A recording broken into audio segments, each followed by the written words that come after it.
राम कृष्ण शरणं राम कृष्ण शरणं शरण्ये राम कृष्ण शरणं राम कृष्ण शरणं राम कृष्ण शरणं शरण्ये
এখন মোটামুটি অ্যাভারেজ 50-60 থাকছে আর এরপরে পার ডে প্যাথোলজি যখন হয়ে যায় মহারাজ আমরা ওটা 80-90 100 মানে মোটামুটি কত পার্সেন্ট ধরেন জেনারেল পেশেন্টের মধ্যে প্যাথোলজিক্যাল টেস্টের দরকার পড়ে মহারাজ এখন তো এখানকার যা অবস্থা তাতে করে আপনার বেশি হবে 80% এখানে জটিল হয়ে তারপর পেশেন্ট আসে আমার এক দাদা আছেন ওইখানে হাসপাতালে মেদিনীপুরের ওখানে হচ্ছে পোকাটা কানে ঢুকছে লাল করে গেল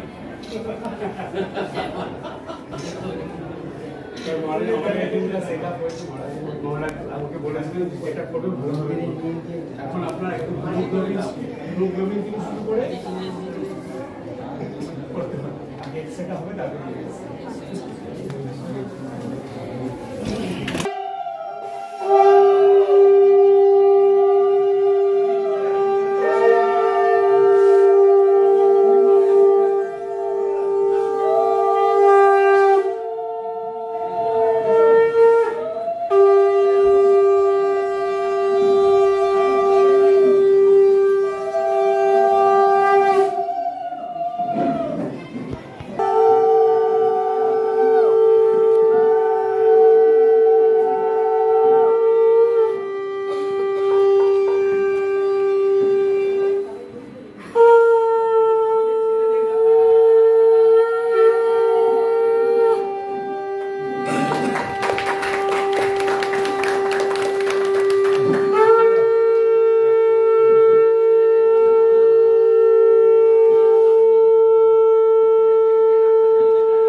ছেলেদের ছেড়ে দেওয়া ছেলেদের দিয়ে সব ব্যবস্থা রেখেছি মা এই বাচ্চাদেরকে দিয়ে দেবো হ্যাঁ আমি দিয়ে দেবো। ছেলেদের বল ছেলেরা মালা দিয়েছে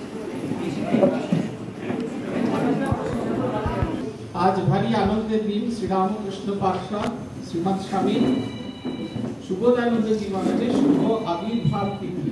आजकेर दिने आमादेर रामकृष्ण मिशन आश्रम रामहरिपुरेर आमादेर दातव्य चिकित्सालय पैथोलॉजी विभागे आनुष्ठानिक उद्बोधन हलो। आमादेर एई पैथोलॉजी विभागे आनुष्ठानिक उद्बोधन करलेन पूजनीय श्रीमद स्वामी बलभद्रानंद जी महाराज, अन्यतम सहकारी साधारण सम्पादक रामकृष्ण मठ एवं रामकृष्ण मिशन। আমরা পূজনীয় মহারাজের কাছে অত্যন্ত কৃতজ্ঞ। সকাল 6:30টায় মহারাজ বেরিয়ে আমাদের এই আজকের আমাদের এই ছোট্ট অনুষ্ঠানে আজকে মহারাজজি উপস্থিত হয়ে আমাদের উৎসাহ বর্ধন করেছেন। এই যে আমাদের কাছে অশেষ সৌভাগ্যের বিষয় এবং আমরা কৃতজ্ঞ পূর্ব বর্ধমানের চাচাই নিবাসী রঞ্জিত কুমার বসুর কাছে, যিনি আমাদের এই যার অর্থানুকূল্যে প্যাথোলজি বিভাগটি চালু হয়েছে।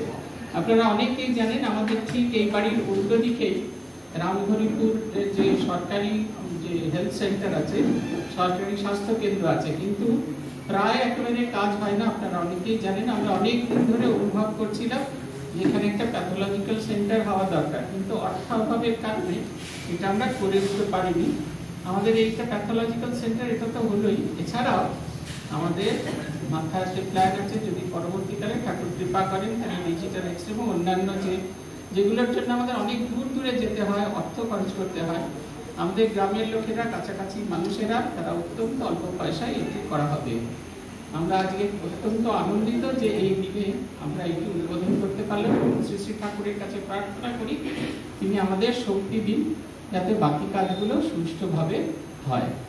আজকে এখানে উপস্থিত আছেন পূজনীয় স্নেহময়ানন্দজি মহারাজ, পূজনীয় দেবু মহারাজ, দেবব্রত মহারাজ, দুই দেবব্রত মহারাজ আছেন, এর পাশে অন্যান্য সন্ন্যাসী মহারাজরা আছেন এবং আপনারা গ্রামবাসীরা উপস্থিত আছেন এবং দাতা এবং তার পরিবার উপস্থিত আছেন। পূজনীয় মহারাজদের আমার ভক্তি বিনম্র প্রণাম জানাচ্ছি। আপনাদের সকলকে আমার আন্তরিক শ্রদ্ধা ও নমস্কার জানাচ্ছি।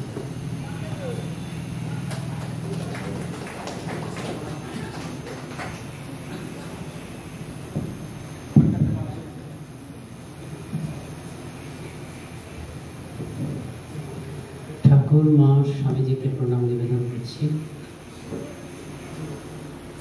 শ্রীরামকৃষ্ণের অন্যতম সন্ন্যাসী পার্ষদ স্বামী সুবোধানন্দজি মহারাজজিকে প্রণাম জানাচ্ছি। তার আজকে পূর্ণ জন্মতিথি।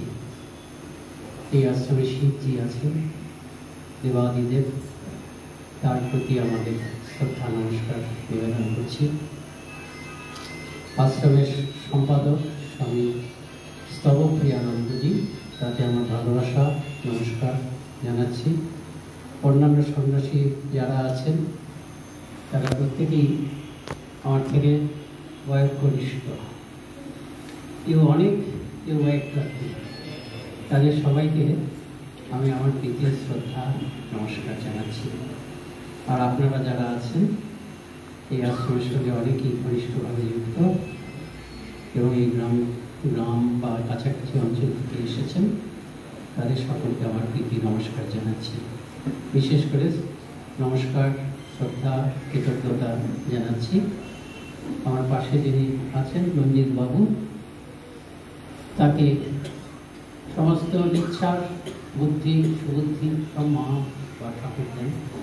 আপনারা চণ্ডীতে পড়েছেন ইয়া দেবী সর্বভূতেষু, পরপর আছে না, পরপর বলা হয়েছে লজ্জারূপেণ সংস্থিতা, শান্তিরূপেণ সংস্থিতা। তারপরে আবার বলছে শান্তি মানে শান্তি, ক্ষমারূপেণ সংস্থিতা। প্রত্যেকের মধ্যে ক্ষমা ভাব আছে, ওই মাই দেন। মা দেন মানে ভগবান দেন, ভগবতীও দেন। আমাদের কাছে মা বাবা হচ্ছেন শ্রীমা সারদা দেবী এবং শ্রীরামকৃষ্ণ। এই যুগে তারা প্রকট মা বাবা হিসাবে, শিব এবং পার্বতী রূপে। তেমনি ইয়া দেবী সর্বভূতেষু বুদ্ধিরূপেণ সংস্থিতা। আমাদের মধ্যে যে বুদ্ধি আছে সেই বুদ্ধি তারই দেওয়া। সেই বুদ্ধিটা ঠিক থাকলে সব হয়। বুদ্ধি যেন অসৎ না হয়, মায়ের কাছে প্রার্থনা করতে পারে, ঠাকুরের কাছে, শ্রী মায়ের কাছে, বা যে দেব দেবীকে আমরা ভালো লাগে, মা দুর্গা হতে পারে, কালী হতে পারে, শিবজি হতে পারে, আমরা যেন প্রার্থনা করি যে আমাদের সুবুদ্ধি না, বুদ্ধি তো আছে কিন্তু বুদ্ধিটা যেন সবসময় সুবুদ্ধি থাকে। আমাদের যে দাতা রঞ্জিত চৌধুরী নাকি রঞ্জিত বসু না, রঞ্জিত বসু মহোদয়, তাকে ঠাকুর, মা, সমস্ত দেবদেবী স্বরূপ তারা এই সুবুদ্ধি দিয়েছেন যে দরিদ্র অপ্রয়োজন যাদের এই গ্রামবাসী অনেক দূরে যেতে হয় তাদের যেন সেবা হয়। তারা রামকৃষ্ণ মিশনকে বিশ্বাস করেছেন, অর্থ আছে, অর্থ দিয়ে সেবা করার ইচ্ছাও আছে, কিন্তু আমাদের প্রতি তার আস্থা আছে। আস্থা থাকার কারণ আছে, আমাদের এই রামকৃষ্ণ মিশন 128 বছর হয়ে গেল। এই 128 বছর ধরে আমরা সাধ্য মতন, আমরা তো অর্থ উপার্জন করি না, এই আপনারা অর্থ দেন, সরকার অর্থ দেয় কখনো কখনো, সরকারের অর্থ মানে হচ্ছে দেশবাসীর অর্থ। আজকাল কোম্পানিরা অর্থ দেয়, মানে কোম্পানিদের উপর একটা নিয়ম করা আছে, তুমি খালি মুনাফা করতে পারবে না, মুনাফা করো কিন্তু তার একটা অংশ তোমাকে সমাজের কল্যাণের জন্য ব্যবহার করতে হবে। কোম্পানিরাও আমাদের উপরে খুব আস্থা রাখেন, কারণ রামকৃষ্ণ মিশনের কাজ আমাদের কোনো স্বার্থ নেই, আমাদের কোনো ক্ষমতাও নেই সেই অর্থ ছাড়া সমাজে লোকের উপকার করা যায় না। কিন্তু আমরা যেটা করি, আপনাদের গৃহীদের বা সরকারের অর্থ, গৃহীদের অর্থ, তাদের মাথার ঘাম পায়ে ফেলে উপার্জিত যে অর্থ, সেই অর্থের কিছুটা আমাদের হাতে আসলে আমরা চেষ্টা করি কেন করি, আমরা একেবারে সম্পূর্ণ সার্থকভাবে সেটাকে ব্যবহার করা। আমি লোকেশ্বরানন্দজির কাছে অনেকবার শুনেছি এই কথা। লোকেশ্বরানন্দজি হচ্ছে নরেন্দ্রপুরের ফাউন্ডার, ওই একই সময় পুরুলিয়া এসব ফাউন্ডেড হয়েছিল।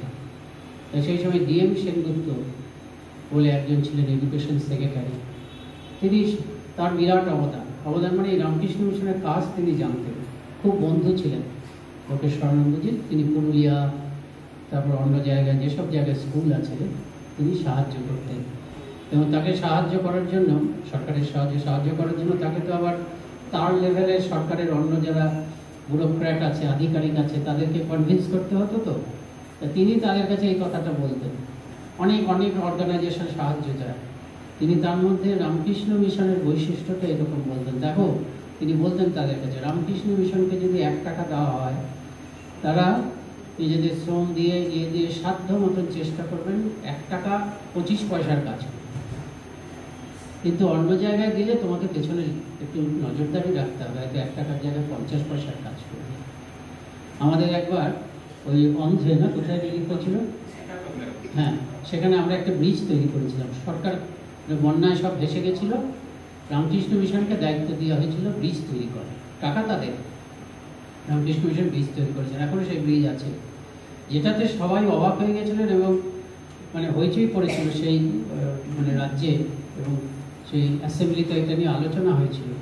যত টাকা তারা দিয়েছিলেন, আমরা তার থেকে বেশ কিছু কম টাকায় ব্রিজটি করেছি। মানে কোয়ালিটি একই আছে, এমন নয় যে মানে সাবস্ট্যান্ডার্ড জিনিস দিয়েছি, একই রকম জিনিস বা তার থেকে বেশি জিনিস দিয়ে আমরা কাজ করেছি, কিন্তু কিছু শতাংশ, হয়তো 5% কম পয়সায় কাজ করেছি। আমরা সেটা ফেরত দিয়েছি, ফেরত তো দেবই, আমাদের তো টাকা নয়, আমরা কোথায় রাখবো সেই টাকাটা দেওয়া হয়েছে ব্রিজ তৈরি। আমাদের এটা একটা স্বামীজি বলে দিয়ে গেছে, দেখো শাকের পরই মাছে করো, অর্থাৎ শাকের জন্য যে টাকাটা পাওয়া গেছে, হয় গৃহীরা দিয়েছেন নয়তো সরকার দিয়েছেন, সেটা তুমি শাকের জন্যই ব্যবহার করবে, মাছে নয়। এটা একটা অ্যাকাউন্টিংয়ের একটা বেসিক কথা, যে পারপাসে স্বামীজি সরলভাবে বলছেন, এটা আমরা কখনো করি না। আরে কি জানেন তো, ঠাকুর বলছেন সত্য কথা করি তপস্যা। ধর্ম মানে হচ্ছে, এটা হচ্ছে সত্য, এটা আমাদের সন্ন্যাসের আদর্শ। এই যে আমরা যে টাকাটা ফেরত দিলাম, বা 1 টাকায় যে কাজ হয়, 1 টাকা দেওয়া হয়েছে, কিন্তু সেটাতে সেই টাকাতে আমি 1 টাকা 25 পয়সার মতন কাজ করতে পারি, তখন আমি দেখছি যে টাকা আছে আর একটু বেশি করা যায় ওই পারপাসে। এটা হচ্ছে আমাদের সাধু জীবনের সঙ্গে একটু জড়িত। এটাই একজন সত্যকে ধরে থাকে। সত্য মানে কি? ভগবানই সত্য, আমি শ্রীরামকৃষ্ণকে ধরে আছি মানে কি আমি সত্যকে ধরে আছি, আমি শিবজিকে ধরে আছি মানে কি আমি সত্যকে ধরে আছি। মিথ্যা কথা বলি, মিথ্যা কথা মিথ্যা আচরণ, লোককে ঠকানো মানে মিথ্যা আচরণ। তা যাই হোক, তা সেই জন্য উনি ছিল, কিন্তু উনি আমাদের মানে ওনার ইচ্ছা ছিল, ওনার এর জন্য মা তাকে অর্থ দিয়েছিলেন, কিন্তু উনি অনেক দাতার মতন উনি রামকৃষ্ণ মিশনের একটি কেন্দ্র, এই কেন্দ্রটির প্রতি আস্থা অর্জন, আস্থা স্থাপন করেছেন, তিনি দিয়েছেন। এবং আমরা একেবারে জোর দিয়ে ওনাকে কথা দিতে পারি যে আপনার এই অর্থ আমরা সার্থক করব। যে বহু মানুষ আসবে, তারা এই যে আপনি আপনার মা বাবার স্মৃতি রক্ষার্থে এটা করেছেন, এর থেকে আর কি বড় সার্থক স্মৃতি রক্ষা হতে পারে তাদের প্রতি, যাদের জন্য আমি জীবনটা লাভ করেছি। কাজে উনি যথার্থ পুত্রের কাজ করেছেন, যথার্থভাবে মাতা পিতার স্মৃতি রক্ষা করছেন এবং আমাদেরকে দিয়েছেন। আমরা তার উদ্দেশ্যটাকে আমরা সার্থক করব যতভাবে সম্ভব। এই জায়গাটা এই এই এই ল্যাবরেটরির মাধ্যমে এখানকার সাধারণ মানুষকে সেবা করব। তা আজকে স্বামী সুবোধানন্দজির জন্মতিথি, একটা দুটো কথা বলতে মানে বলা কর্তব্য, এটা হচ্ছে মানে কৃত্য বলা যায়, রিচুয়াল। একটা দুটো কথা সংক্ষেপে বলবো, অনেকক্ষণ ধরে আপনারা দাঁড়িয়ে আছেন। আর একটা কথা বলি, কালকে আসার সময় আমাদের ভাইস প্রেসিডেন্ট মহারাজ স্বামী ভজনানন্দজি, আপনারা নাম শুনেছেন? একটাও দীক্ষা দেননি আমাদের ভাইস প্রেসিডেন্ট মহারাজ। দীক্ষা দিতে পারি, কিন্তু তিনি দীক্ষা দিলে লাইন পড়ে যাবে, তিনি দীক্ষা দিতে চান না। তা আমাদের প্রেসিডেন্ট মহারাজ জয়রামবাটিতে আছেন, কালকে ফিরবেন জগদ্ধাত্রী পুজো। আমাদের জেনারেল সেক্রেটারি মহারাজ আজকে আছেন ঘাটালে, কারণ ঘাটাল সেন্টারটি রামকৃষ্ণ মিশনের অন্তর্ভুক্ত হচ্ছে, সেখানে আজকে বিশেষ অনুষ্ঠান, এই শুভ দিন, শুভদান। তারপরে আমাদের ভাইস প্রেসিডেন্ট মহারাজ আরও তিনজন আছেন, তারা বাইরে বাইরে দীক্ষা দিচ্ছেন। কাজে মঠে প্রেসিডেন্ট, ভাইস প্রেসিডেন্ট এরাই তো আমাদের গুরু, জানেন তো, রামকৃষ্ণ মঠ মিশনে প্রেসিডেন্ট বা ভাইস প্রেসিডেন্ট ছাড়া কেউ দীক্ষা দেন না। কাজে আমাদের গুরুদেব মহারাজ যদি বলতেন ওরাই। তা আমাদের আর কোনো গুরুদেব মহারাজ আজকের দিনে নেই। আর আজকে আমি সকালবেলায় ধরুন 6:30 নাগাদ বেরিয়ে পড়েছি, সেজন্য আমি গতকাল রাত্রে মহারাজকে প্রণাম করতে গেছিলাম। আজকে সকালে সবাই প্রণাম করবেন, কিন্তু আমি গতকাল রাত্রে ভজনানন্দজি মহারাজকে প্রণাম করতে গেলাম। অত্যন্ত শ্রদ্ধেয় মহারাজ, সবাই শ্রদ্ধা করে, মহাপণ্ডিত অবশ্য। অনেকেই তার নাম জানে না, কিন্তু লেখার সঙ্গে পরিচিত, বক্তৃতা দেন না আমাদের মতো। কিন্তু তার একটা ছোট্ট মাহেশ্বরে একটা ছোট্ট বক্তৃতার ক্লিপ ওনাকে বক্তৃতা করা হয়েছিল। উনি যে জানতেন একটা ভিডিও হচ্ছে, বক্তৃতাই করতেন না, সেটা ছড়িয়ে দিয়েছিলেন, এত ভাইরাল। যাই হোক, ওনাকে বললাম, এই কারণে যাচ্ছি, সব বললাম যে সামনে যে হাসপাতালটি আছে, হেলথ সেন্টার আছে, সেটি দ্বারা কিচ্ছু কাজ হয় না এখন। অনেক দূর দূর গিয়ে সবাইকে রক্ত পরীক্ষা করাতে হয়, অন্য সব প্রয়োজনীয় পরীক্ষা করাতে হয়, যদি ডাক্তাররা বলে অনেক বেশি টাকায়। তাহলে এটি হচ্ছে, এতে আমাদের মিটিংয়ে যখন পাস হয়েছিল, উনি ছিলেন, সব আমাদের মিটিংয়ে পাস করাতে হয়, ট্রাস্টিদের মিটিংয়ে। সেটা বললাম, উনি খুব খুশি হলেন, উনি খুব ভালো কাজ হচ্ছে। তাই এই আশীর্বাদ আমাদের প্রেসিডেন্ট, ভাইস প্রেসিডেন্ট মহারাজ, তাদেরকে আমরা ঠাকুরের প্রতিনিধি বলি, আছে। এই আশীর্বাদ যেমন এই এখানকার সব সন্ন্যাসী, স্তবপ্রিয়ানন্দজি, সবাই এই আশীর্বাদের অংশীদার। যিনি দান করছেন তিনিও এই আশীর্বাদের সুফল ভাগিদার, এবং আপনারা যারা আছেন তারাও এই আশীর্বাদের ভাগিদার। একটা দুটো কথা এবার সুবোধানন্দজির সঙ্গে বলে আমি শেষ করছি। তাকে খোকা মহারাজ বলা হয়, জানেন তো? হ্যাঁ, তিনি সব থেকে ছোট মহারাজ ছিলেন না বয়সে, তার থেকে ছোট ছিলেন বিজ্ঞানানন্দজি, কিন্তু তার হাব ভাব সবসময় খুব সরল, সেই জন্য খোকা মহারাজ। তিনি নিজেও বলতেন আমি তো খোকা। তা তার সম্বন্ধে আমি বইয়ে তো আছে, কিন্তু একজন মহারাজের কাছ থেকে যা শুনেছিল দুটো ঘটনা বলছি। সেই মহারাজজি আমাদের মহাপুরুষ মহারাজের দীক্ষিত ছিলেন, কিন্তু ঘুরে ঘুরে বেড়াতেন, পরিব্রাজক হয়ে বেড়াতেন, এবং আমাদের রামকৃষ্ণ মিশনেই ছিলেন, কিন্তু ওই পরিব্রাজক হয়ে বেড়াতেন বলে তিনি ধীরে ধীরে রামকৃষ্ণ মিশনের সঙ্গে তার মানে অফিসিয়াল যোগটা কেটে গেছিল, কিন্তু তাকে সবাই খুব শ্রদ্ধা করতেন। বিশেষ করে স্বামী বন্দনানন্দজি মহারাজ জেনারেল সেক্রেটারি ছিলেন তখন, তিনি খুব শ্রদ্ধা করতেন। মহাপুরুষ মহারাজের দীক্ষিত ছিলেন বলে তিনি এলেই, আমি এটা অনেক আগের কথা বলছি, আমি গোলপাটকে লোকেশ্বরানন্দজির কাছে ছিলাম, লোকেশ্বরানন্দজিও মহাপুরুষ মহারাজের দীক্ষিত ছিলেন। এই এই মহারাজের একটা নাম ছিল বাবাজি মহারাজ। তো সবাই বলতো কী কারণে যায় না, তো এই বাবাজি মহারাজ ইয়েতে গোলপার্কে লোকের সঙ্গে কাছে যেতেন, একদম বন্দনানন্দজি জেনারেল সেক্রেটারি, তিনি একেবারে গাড়ি করে পৌঁছে দিতেন। তা তিনি আমাকে খোকা মহারাজজির সম্বন্ধে গল্প বলেছেন, দুটো গল্প। তিনি প্রথমে খোকা মহারাজজিকে চিনতেন না। তা তিনি বেলুর মঠে গেছেন। বেলুর মঠে আপনারা যারা গেছেন, একটা বেঞ্চ থাকতো, সেটা ঐতিহাসিক বেঞ্চ। এখন সেই বেঞ্চটাকে মিউজিয়ামে রেখে তার একটা রেপ্লিকা রাখা আছে। সেই বেঞ্চের ছবি আছে, শারদানন্দজি সব মহামহারথীরা ওই গঙ্গার দিকে ওই বেঞ্চটাতে বসতেন। তা তিনি তো আর অত জানেন না, তিনি গেছেন ওখানে, দেখছেন যে একজন খুব সাদাসিধে মহারাজ বসে আছে, একদম হাসি হাসি মুখ, একদম দাদুর মতন মনে হচ্ছে। আর এই বাবাজি মহারাজ তখন তো ইয়াং ছেলে, তিনি তাকে দেখেই একেবারে হাত ধরে একেবারে পাশে নিয়ে বসলেন, গায়ে হাত দিয়ে একদম ঘেসে বসিয়েছেন, ঘেসে গল্প গুজব করছেন, কেমন আছো কেমন আছো ইত্যাদি, উনিও কথা বলছেন খুব নির্ভয়ে। এমন সময় একজন খুব তাগড়া, বিরাট লম্বা, যেমন স্বাস্থ্য, মানে বাঘের মতন, দেখি মনে হচ্ছে বাঘ, যেন বাঘ দেখা যায় না, কিন্তু মহারাজ তিনি বাঘ, এবং তিনি যে একজন জাঁদরেল খুব প্রভাবশালী মহারাজ, সেটা তিনি এসে হাজির, এবং তার দিকে একদম কটমট করে থাকে, তুমি ওনার সঙ্গে একসঙ্গে বসেছ? যেই বলেছে উনি তো বুঝেছেন কিছু একটা, ওনাকে ফক করে লাফিয়ে। তিনি হচ্ছেন স্বামী ওঙ্কারানন্দজি, পরবর্তীকালে ভাইস প্রেসিডেন্ট হয়েছিল, খুব তাগড়াই ছিলেন, মানে ভীষণ জন বৈঠক এসব করতেন। পরবর্তীকালে ভাইস প্রেসিডেন্ট, ওনার কাছে বসেছ, তুমি জানো উনি কে? উনি তো খপ করে উনি দাঁড়িয়ে পড়েছেন ভয় পেয়ে, আর ইনি আবার হাত ধরে টানছেন, উনি হচ্ছেন ঠাকুরের পার্শ্বদ খোকা মহারাজ। যেই শুনেছেন এই বাবাজি মহারাজ তো সত্যি সত্যি ভয় পেয়ে গেছেন, বলছেন যে তো আমি খুব অন্যায় করছি, ঠাকুরের পার্শ্বদ বুঝতেই পারিনি, একদম সাদা সিধে একজন মহারাজ। তো উনি উঠে দাঁড়াচ্ছেন আর ইনি টেনে বসাচ্ছেন, মানে একদিকে মায়ের মতন আর একদিকে বাঘ। এই বাঘ আর মা দুয়ের মধ্যে টানাটানি হচ্ছে। আমি বললাম কী হলো শেষকাল? বললো মায়েরই জয়লাভ হলো, পার্শ্বদ তিনি তো টানছেন। খোকা উনি বললেন না না ওষুধ না কেন, এরকম ছিলেন খোকা মহারাজ। তা এই খোকা মহারাজজি উনি একটা বলেছিলেন, সেটা বলছিলেন, তার থেকে এটা ইন্টারেস্টিং বলে বললাম। এই খোকা মহারাজজি সেজন্য আমরা সেলিব্রেট করলাম, একটু আগে যে এত দেরি হচ্ছিল, মহারাজ চা খাচ্ছিলেন, আপনারা হয়তো শুনছিলেন, আমরা সেলিব্রেট করলাম একটু বেশি সময় ধরে যে খোকা মহারাজজি। তখনকার দিনে চা এত ছিল না, চা পাওয়া যেত না। তা খোকা মহারাজজি চা খেতেন।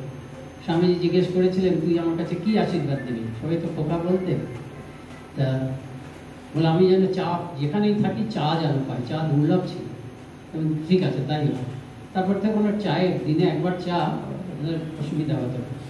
তা তিনি অনেক পরিব্রাজক হয়ে অনেক ঘুরেছেন, আর একদম সাংঘাতিক অকুত ভয় ছিল। এরকম একদিন ঘুরতে ঘুরতে তিনি সারাদিন কেটে গেছে, সন্ধ্যা হয়ে গেছে, চা আসেনি। তিনি ভাবছেন যে স্বামীজির আশীর্বাদ, স্বামীজি তখন চলে গেছে। তারপর একটা জায়গায় আশ্রয় নিয়েছেন, কোনো একটা ধর্মশালায় বা পান্থশালায় আশ্রয় নিয়েছেন। রাত প্রায় 8টা-9টা বেজে গেছে, এখন রাতের খাওয়া যদি পেলেন নাহলে তো শুয়ে পড়তে হবে। এর মধ্যে সেইখানেই যে বড় একটা ঘরে তিনি স্থান পেয়েছেন, সেখানে একটা পরিবার এসে উঠল। তারা সব খাবার দাবার বের করছে, লুচি টুচি এসব। তো হঠাৎ তার দিকে চোখ পাত পড়াতে বলে বাবাজি কিছু নেবেন? কিছু এই নিন, একটু বোধহয় লুচি দিয়েছে বা রুটি দিয়েছে না, সঙ্গে এক পেয়ালা চা। স্বামীজির আশীর্বাদ তো ঘুমোতে যাওয়ার আগেও সেই আশীর্বাদ কিন্তু সফল হল। তাই এরকম তিনি ছিলেন, সরলভাবে সব করতেন। আরেকটা, এগুলো আপনি বইয়ে পাবেন না, আমাদের কাছে খোকা মহারাজের ডায়েরি বলে একটা বই আমাদের লাইব্রেরিতে ছিল। যাই হোক, তা উনি পূর্ববঙ্গে গেছেন খোকা মহারাজজি। তা আছেন ঠাকুরের পার্শ্বদ, তো একটা গ্রামে আছেন, বোধহয় ঢাকাতেই আছে, কোন গ্রাম আমার মনে নেই। তা সমস্ত লোকেরা সব আসছে, সাধারণ লোকেরা, সাধারণ লোকদের সমস্ত বাদ বিচার সাধারণ লোকেদের খুব ভিড় হতো, চাষা ভুষো সব আসছে।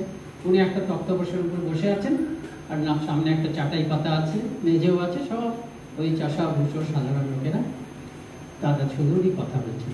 এবং গ্রামের জমিদার বাড়ি তারাও শুনেছেন যে স্বামী বিবেকানন্দের গুরু ভাই শ্রীরামকৃষ্ণের সাক্ষাৎ শিষ্য এসেছেন, কাজে তাদের বাড়ি থেকেও কয়েকজন এসেছেন। আর খোকা মহারাজজি খুব ভদ্র তো বটেই, আমাদের মানে ঠাকুরের শিষ্যরা সবাই ভদ্র। স্বামীজি বলতেন যে সাধু হবে তাহলে ভদ্র হবে। তা যাই হোক, তারা এসছেন, খোকা মহারাজজি বলছে বসুন বসুন। মানে বসুন বসুন বসুন, না ঠিক আছে, তারা খুব ভাগ্য করে আছে, বসুন বসুন বসুন বারবার ধরে বলছেন, তাও বলছে না। তখন খোকা মহারাজজি মাথায় গেছে, তিনি ওদেরকে শিক্ষা দেওয়ার জন্য নয়, এত সরল ছিলেন উনি, সরল ভাই ওরে শোন শোন শোন তোরা উপরে এসে, উনি যারা মানে তাদের মধ্যে কেউ হয়তো ওদের বাড়িতেই কাজ করে, কাজে ওরা একসঙ্গে কী করে বসবে জমিদার ভাই, আয় তোরা উঠে বসে আর উঠে বস, উঠে ওই চাষা বসতে উনি ওনার তক্ত বসে উপরে নিলেন। এবার বলছেন আপনারা এবার বসুন, এবার বসুন, এরকম সরল লোক ছিলেন। আরেকটা ঘটনা বলে শেষ করে দিচ্ছি, বেশি বলবো না। এটা ওই ওটার মধ্যে আমি পড়েছিলাম। তা খোকা মহারাজজি খুব ডাকাবুকো ছিলেন, ওরা পরিব্রাজকে ঘুরতেন, বন জঙ্গল ওদের কাছে কিছু ছিল না। তো একটা জঙ্গলের মধ্যে গিয়ে রাত হয়ে গেছে, সেই জন্য তিনি একটা গাছের উপরে রাত কাটাচ্ছেন। এমন সময় এক ব্রহ্মদৈত্যী তার সামনে এসে বলছে, তুই তো পরবংশদেবের ইয়ে, আমি এখান থেকে নড়তে পারছি না, তোকে একটা দায়িত্ব দেবো। বলে কি? যে অমুক জায়গায় আমি যখন পড়ছি আমার খুব কৌতূহল হচ্ছে খোকা মহারাজজি কী করবেন। তা অমুক জায়গায় আমার অনেক কিছু টাকা মানে মোহর টোহর রাখা আছে, ওগুলো আমি তোকে দিতে চাই। ওগুলো নিয়ে কী করতে হবে? কেন তুই পরমহংসদেবের কাজ করবি? বলে আচ্ছা, এখান থেকে যাবি, সব বলে দিল এত পা যাবি, ওরকম একটা গাছ আছে, ওই গাছের নিচে করবি, প্রমাণটা পাবি। তা ব্রহ্মদৈত্য চলে গেল। তাই এইটুকু পড়ে আমার খুব কৌতূহল হচ্ছে খোকা মহারাজজি বালক স্বভাব তো কী করে। পরের দিন বালক স্বভাব বলে উনি গেলেন, পরের দিন উনি ঠিক ওই ব্রহ্মদৈত্যী যা নির্দেশ দিয়েছে সেই নির্দেশ শুনে শুনে সেখানে গেলেন। গিয়ে তিনি, আমার কৌতূহল হচ্ছে তাহলে কি উনি মোহরটা নিয়ে সত্যি সত্যি বেলুড় মঠে ফিরে আসবেন? তা নিয়ে কি করলেন, ওই জায়গাটা গেলেন, ওদের খুব না খুললেন না, ওই জায়গাটায় গিয়ে প্রথমেই খুব কয়েকটা লাথি দিলেন, পদাঘাত করলেন কয়েকটা, তারপরে থুতু ফেললেন, থুতু ফেলে আরো গালাগাল টালার দিয়ে অনন করে চলে গেলেন। এটা ঠাকুরের অন্য পার্শ্বদরাও তাই করতো, সম্পদ তো সন্ন্যাসী, কিন্তু অন্যেরা ওদিকে যেতেই না, গড়গড় করে। কিন্তু ওই যে বালক ভাব, সেই জন্য তিনি ওখানে গেলেন, কেউ দেখছে না, কিন্তু এত রাগ হয়েছে যে আমাকে প্রলোভন করেছে, সেই জন্য ওখানে গেলেন, গিয়ে লাথি মারলেন, থুতু মারলেন, তারপর গালাগাল দিয়ে হঠাৎ করে চলে গেলেন। এই কয়েকটা কথা বললাম, এদের স্মরণ করলে, এই যে স্মরণ করলাম না, এটা আমাদের সকলের প্রধান হয়। ঠাকুরের পার্শ্বদ, ভগবানের স্মরণ, ঠাকুরের পার্শ্বদ ভগবানরা, ভগবানের অংশ। কাজে আপনারা সুযোগ দিয়েছেন, স্তবক প্রিয়ানন্দজিকে বিশেষ করে ধন্যবাদ জানাই। অন্য যারা সন্ন্যাসী আছেন তাদেরও ধন্যবাদ জানাই, আপনাকেও ধন্যবাদ, এবং আপনারা যারা সামনে বসে আছেন সবাইকে ধন্যবাদ। নমস্কার, শুভেচ্ছা জানাচ্ছি।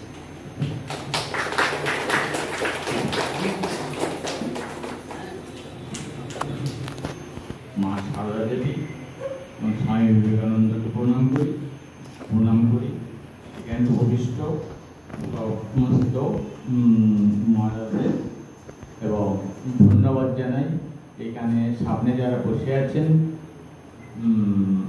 আজকে হয়তো সবাই গার্জিয়ান, আমিও এককালে আশ্রমের গার্জিয়ান ছিলাম। আমি অল্প করে একটু কথা বলবো। আমার ঘাম রক্তে গড়া এই ছোট্ট ঘরে, আমার দেহ না জ্বালিয়ে তুলে দিবি মেডিকেলে, বামুন একটু ডাকবি কেবল সমাজের নিয়ম রক্ষার তরে, ভুরি বোঝে অর্থ ব্যয় বাড়াবাড়ি না করে কিছু অর্থ তুলে দিবি মঠ মিশনের সাধু হাতে। আজকে আমি নিজেই এই সামান্য ছোট্ট কাজে অংশগ্রহণ করতে পেরেছি। স্বামীজিরা আমাকে সুযোগ করে দিয়েছেন, এই জন্য আমি অত্যন্ত কৃত। স্বামীজিদের প্রতি আমি অশেষ কৃতজ্ঞতা জানাই, এবং আগামী দিনে আমি স্বামীজিদের কাছে প্রার্থনা করি, ঠাকুরের কাছে অনুগ্রহ প্রার্থনা করি, এমনি আরো स्थापकाय च धर्मस्य सर्वधर्म स्वरूपी अवतार वरिष्ठाय रामकृष्णाय ते जननीं शारदां देवीं रामकृष्णं जगद्गुरु पादपद्मे तयो स्थित्वा प्रणमामि मुहुर्मुहुः। नमस्ते ज्योतिराजाय विवेकानंद सूर्य सच्चित् सुख स्वरूपाय स्वामिने तापहाय। पूजनीय श्रीमद स्वामी बलभद्रानंद जी महाराज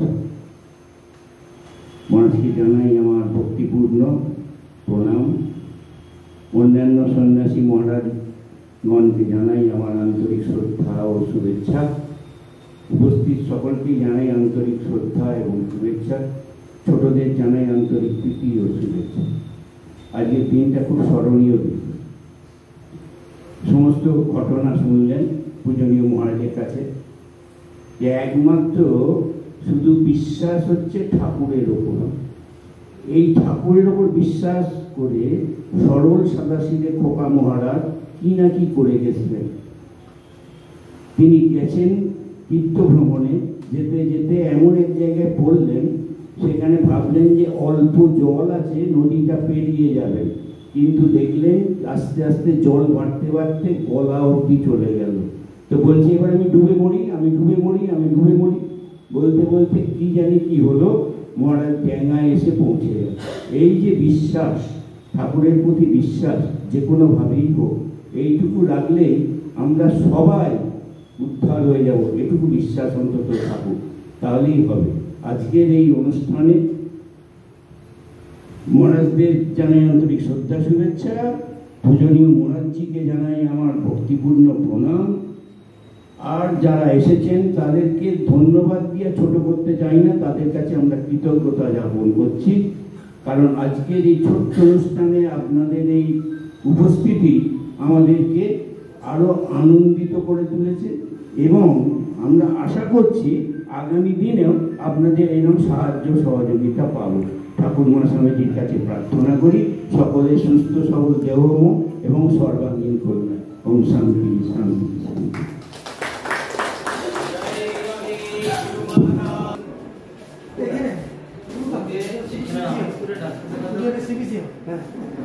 সমস্ত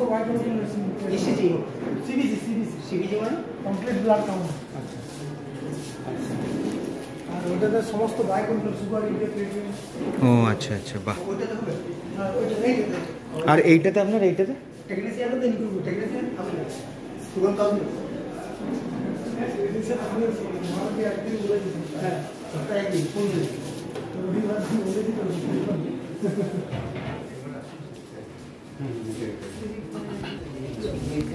ইলেকট্রোলাইট এটাতে আমাদের সোডিয়াম পটাশিয়াম টেস্ট হয়, ঠিক আছে। দেখি দিদি একটু এখান থেকে একটা ফ্লো আছে, ফ্লোটা নেমে যায়, ব্লাড যদি আমি দিই উইদিন 30 সেকেন্ডসের মধ্যে আমি রেজাল্ট পেয়ে যাই। ব্লাড 30 সেকেন্ডের মধ্যে রেজাল্ট, 30 সেকেন্ডের মধ্যে সোডিয়াম পটাশিয়াম। 350 সোডিয়াম পটাশিয়াম শরীরে একটা মানে ইন্টিগ্রেটেড মানে খুব হচ্ছে ভাইটাল হচ্ছে, দুটো হচ্ছে আমাদের যেটা ডিসব্যালেন্স হলে হচ্ছে আমাদের অনেক রকম হ্যালুসিনেশন হতে পারে, ঠিক আছে, শরীর খারাপ হতে পারে। ওইটা এটা দেওয়া। আর তার পাশে যে মেশিনটা দেখছেন এটা হচ্ছে আমাদের এটা হচ্ছে বায়োকেমিস্ট্রি। বায়োকেমিস্ট্রি বলতে যে রক্তটা থাকে, তারপর ওটা সিরামটা হয়, সেই সিরামটা এখানে টেস্ট, এখানে সুগার টেস্ট হয়। সুগার ছাড়া ছাড়া যেমন এলএফটি হয়, লিভার ফাংশন টেস্ট হয়, 7-8টা রকম প্যারামিটার থাকে। তারপর হচ্ছে আমাদের লিপিড প্রোফাইল, যেটা হচ্ছে বলেন না, হ্যাঁ লিপিড প্রোফাইল, ট্রাইগ্লিসারাইড, কোলেস্টেরল, এসব ওগুলো হয়। এর পাশাপাশি ইউরিয়া, ক্রিয়েটিনিন, ইউরিক অ্যাসিড, ব্যথা হয়। হ্যাঁ বায়োকেমিস্ট্রি সমস্ত পরীক্ষা এটাতে হয়। আর বাইরে যাওয়ার কোনো ইয়ে নেই, মানে এখানে রিপোর্ট হয় বলতে রিপোর্ট হবে উইদিন 3-4 মিনিট একটা রিপোর্ট হয়ে যাবে। তার জন্য অনেকক্ষণ অপেক্ষা করতে হবে, এরকম হয়। হ্যাঁ রিপোর্টও বেরিয়ে যাবে।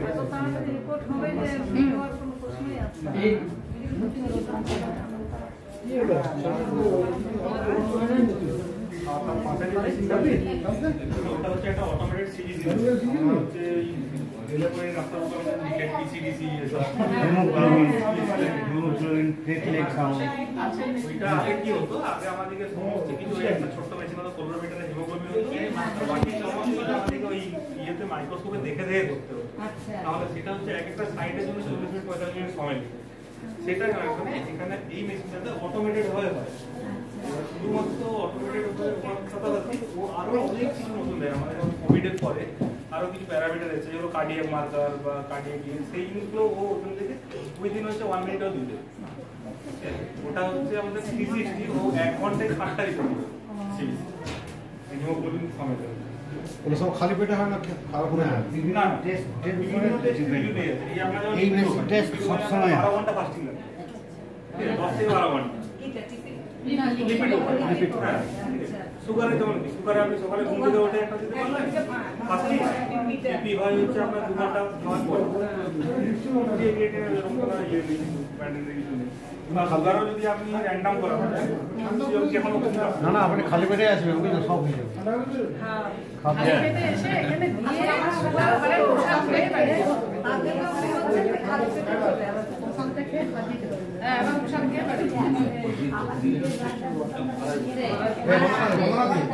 আমাদের পাড়া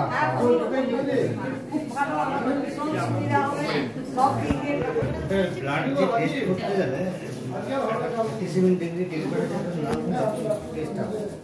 ব্লাডটাকে নির্দিষ্ট একটা টেম্পারেচারে আনার পরে তারপরে টেস্ট হবে।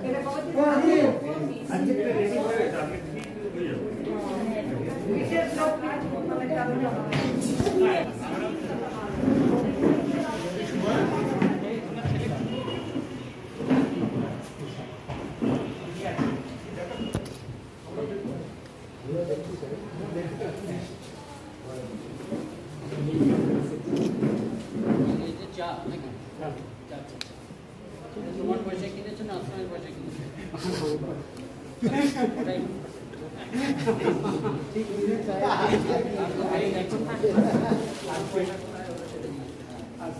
সুবিধানন্দজি দেখি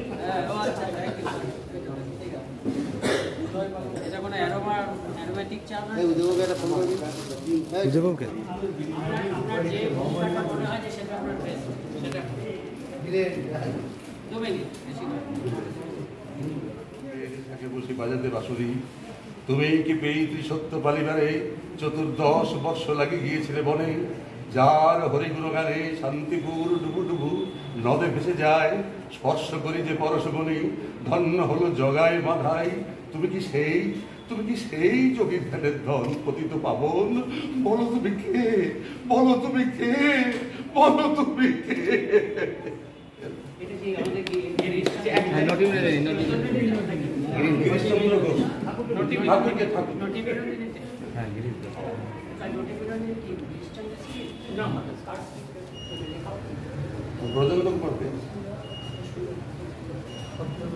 মাখন না এটা